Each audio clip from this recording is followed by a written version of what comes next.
që ishe disa orë më parë, ndërsa avion puna si shikohet pra për largimin e ujit nga zona e Velierës në qytetin e Durrësit, aty ku përmbytjet më të mëdha deri tani në rrugë janë në Durrës. Mirë, kemi kolegun Artur Korriku, ndodhet pranë një tjetër zone në qytetin e Durrësit, pranë zonës stadiumit, e cila mbytet me një pikë ujë dhe jo më nga këto reshje të intensitetit lartë të orëve të fundit. Përshëndetje Turi, si paraqitet situata në këto momente, ju jeni pranë zonës stadiumit dhe kam dhe një pyetje, hidrovori i vjetër i Durrës, ka dalë jashtë përdorimit, çka ka ndodhur?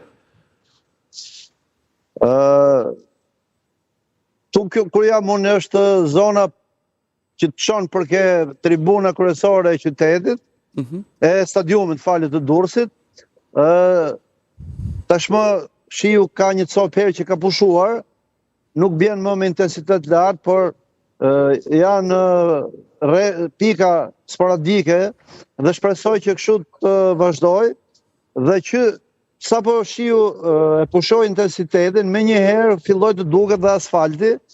Unë po tregoj një pjesë të rëndësishme të rrugëve të Durrësit, që tashmë janë bërë të aksesueshme nga automjetet, sepse kjo është një rrugë kryesore që lidh institucionet të rëndësishme arsimore dhe jo vetëm me qendrën e qytetit.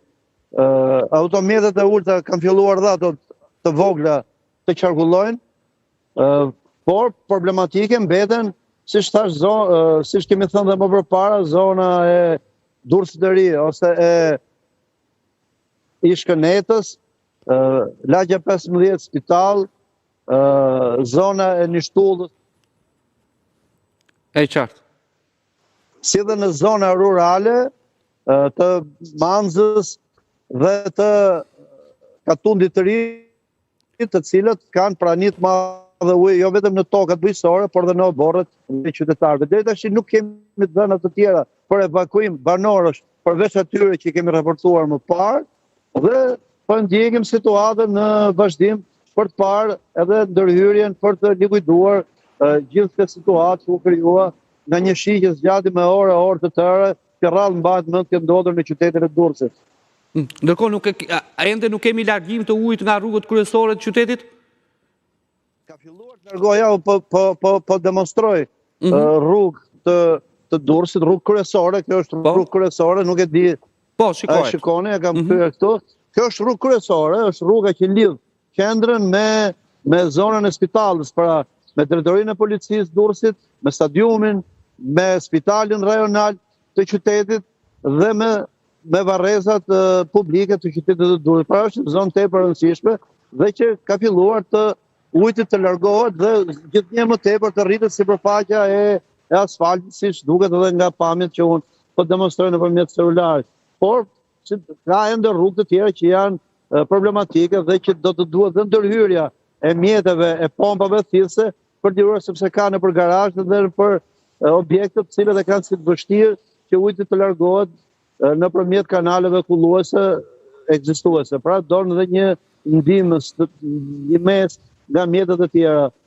Kuptohet që këto do fillojnë të duken të jenë më prezente në orët në vazhdim, gjithçka varet nga kushtet e modës. Shpresojmë që shiu të ketë përfunduar ose ato që pjesa tjetër që mund bjerë, se sipas këtyre meteorologëve parashikohet që të ketë shi dhe në ditën vazhdim, por të mos jetë me këtë intensitet, por të jetë me një intensitet ulët, në mënyrë që grupet e emergjencës të funksionojnë dhe të vinë ndihmë qytetarëve apo banorëve të zonës që janë në nevojë.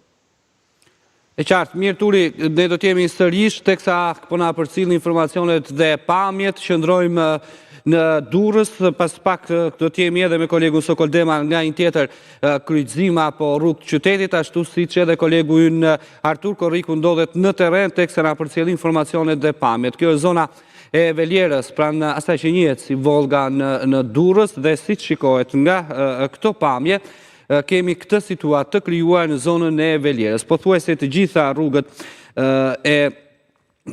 rrugët e Durrësit janë nën pushtetin e ujit dhe pavarësisht përpjekjeve që janë duke u bërë në këto momente pra përpjekjeve që po bëhen nga ana e forcave zjarfikse për largimin, për pompimin e ujit, por me sa duket është mjaft e vështirë. Ndërkohë që lajmi mirë është se kemi një pushim, le të themi, të rreshjeve në qytetin e Durrësit dhe kjo jep mundësi pra për të qetësuar situatën. Ndërkohë, një problematik në fakt që Durrësi e ka pasur me hidrovorin e vjetër, ndërkohë që